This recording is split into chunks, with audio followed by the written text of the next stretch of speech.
Most people choose a spiritual path in an attempt to get away from some kind of pain. We're all affected by emotional pain of one kind or another. Maybe sadness, depression, fear, anger, any of the fairly long list of things that can affect us as human beings. Now, what is usually peddled in various spiritual, well, I don't know what to call them, very often they're not traditions, they're just spiritual movements that erupt in an attempt to address these issues. And what is usually lacking is understanding, and what is usually offered is essentially some kind of technique. And the techniques are, in the main, calming techniques. So I've literally just seen a video, and in fact it's what prompted me to produce this one, where somebody was talking about anxiety and how they'd learned to take deep breaths when they became anxious. And of course that's useful, but it's really not going to help you get to the bottom of the anxiety. You're going to be taking deep breaths for the rest of your life, because it's just like a drug. You are in effect just using a natural drug that your body can produce of its own accord through taking deep breaths. Now, it's curious that understanding is missing in most spiritual methods, because it really is the key to our freedom and liberation. And Gurdjieff talked about understanding. In fact, he talked about knowledge, being, and understanding. Now, knowledge on its own is nothing. It's really just something that you push into your memory and chew around in your formatory mind, the apparatus that you develop during life to handle concepts and words and language and images. And it's nothing. It's effectively just like a machine that can process symbols and words and images. Understanding is something wholly different. Understanding comes from direct experience. There's no way you can get understanding if somehow you are not able to experience what needs to be understood. In fact, there's the old saying, isn't there, that if you really want to learn, then you have to do something.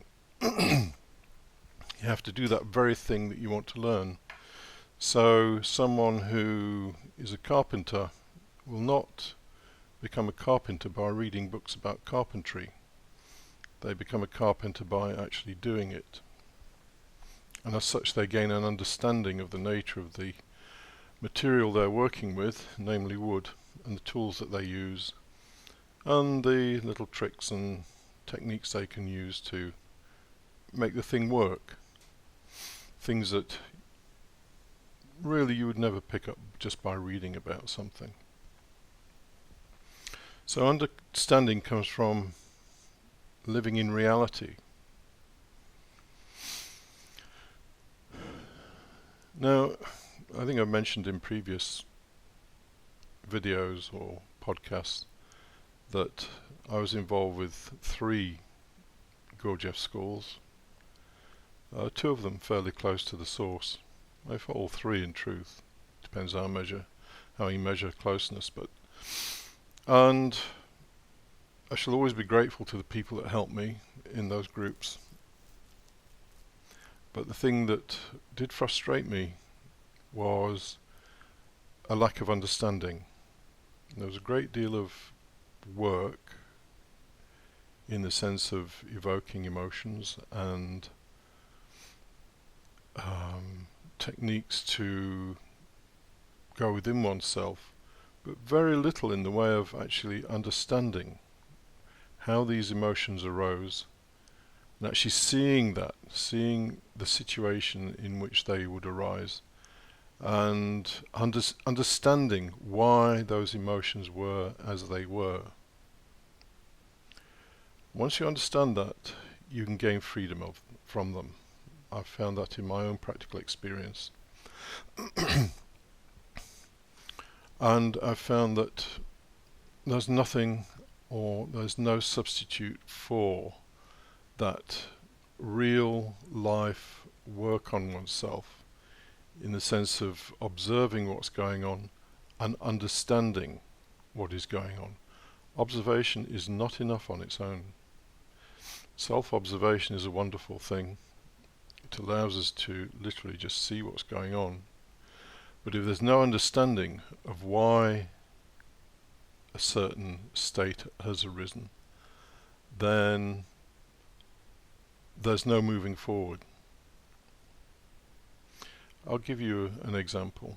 I need to backtrack a little bit on things that I've said, or go over again things that I've said in other videos, but I'll be very brief about it. Our primary driver, our animal driver, is our need to survive. And in fact, the emotions are a legacy, if you like, from our animal origins. Emotions are essentially ready-made responses to situations. Anyway, these ready-made responses mean that an animal can respond to a situation in an instant. It doesn't have to think and evaluate. It just knows how to respond immediately. So if it's in danger, it will flee. It doesn't think about it, it doesn't try and reason. If it sees some kind of predator, then it will just flee. If it sees some food that looks like it might be suitable, then it will go and eat. The sense of hunger will, or the sense of desire for food will make it go and eat. It doesn't have to think about these things. And so it is with human beings. So emotions like jealousy and envy and hatred and anger and, well, there's a long list of them, are ready-made responses to situations. I've mentioned that the primary driver for us, the animal driver, is our need to survive. And the emotions derive immediately from that. When we are, or when situations occur where our survival is more, or is enhanced, then we feel pleasure. When we've just eaten, if we win a prize, say some money, if we get recognition, all those kind of things make us feel that our survival is more assured.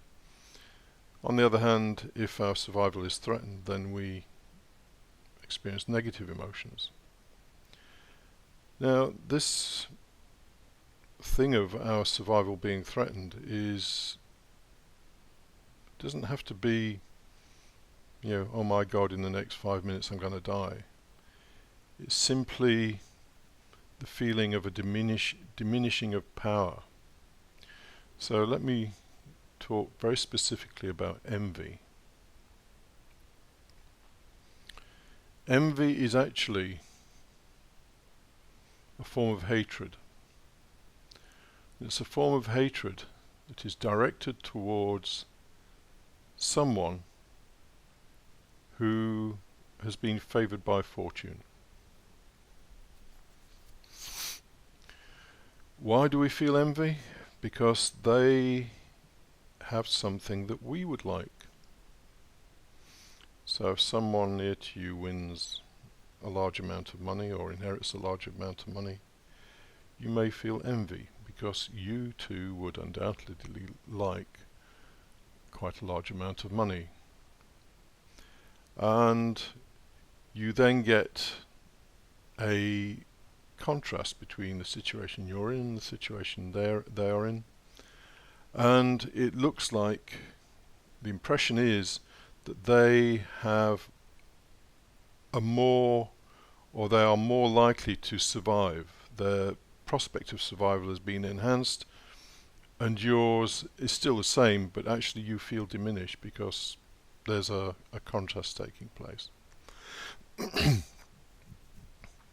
And so you feel this hatred towards them because they're a source of pain for you. They're reminding you of something that you do not have.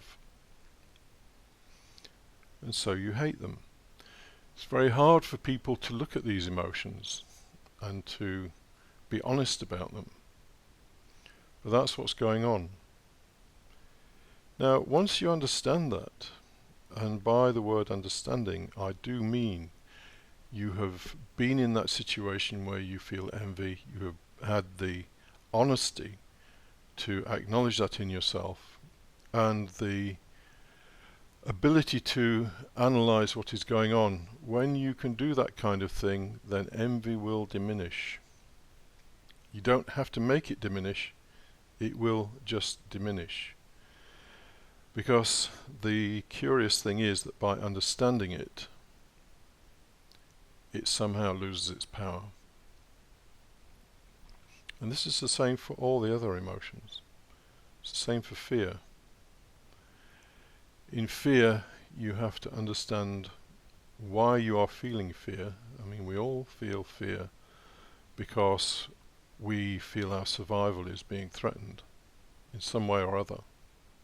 So you might have a fear that you might lose your job soon. And of course that relates directly to a diminishing of your survival prospects. So you need to look at the situation, why you are feeling fear, what that relates to. It relates to your feeling of diminishing survival prospects, and just look at it and sit with it. The curious thing about these emotions is that they have a certain amount of energy. They're like storms. By sitting with them and being with them and looking at them, it's somehow like the storm loses its energy. And there are certain people who believe that by doing that kind of thing, we in effect absorb the energy of the storm. So instead of the storm stealing energy from us, we take its energy. So there's a few examples there of how understanding, and specifically the understanding of the emotions, causes the emotions to become less troublesome. What are you left with when you have done this work for a long time is greater peace, because the emotions are not so troubling. And I will remind you that the emotions are essentially an animal legacy that we have. And whether we should be in that state or not is up for debate. There are some traditions that consider that state to be a fallen state, to be a fall into the state of sharing characteristics with animals, i.e. the emotions, the passions. So just to recap, knowledge is nothing, it's just stuff you hold in your head. It's like you're a computer. It has no bearing or has no weight when we're considering how we feel about ourselves and what we are. Understanding comes or is tied to being, and being is tied to experience. In fact, understanding and knowledge sort of go together. Sorry, understanding and being. So, before you sign up for the next spiritual adventure, the next set of techniques to calm your being, then you might want to investigate understanding. It's very, it's nowhere near as sexy as enlightenment or cosmic consciousness or any of these things that the enlightenment gurus are touting, but it's more real, the benefits are more solid, and it's a way to progress in your move towards peace, towards happiness.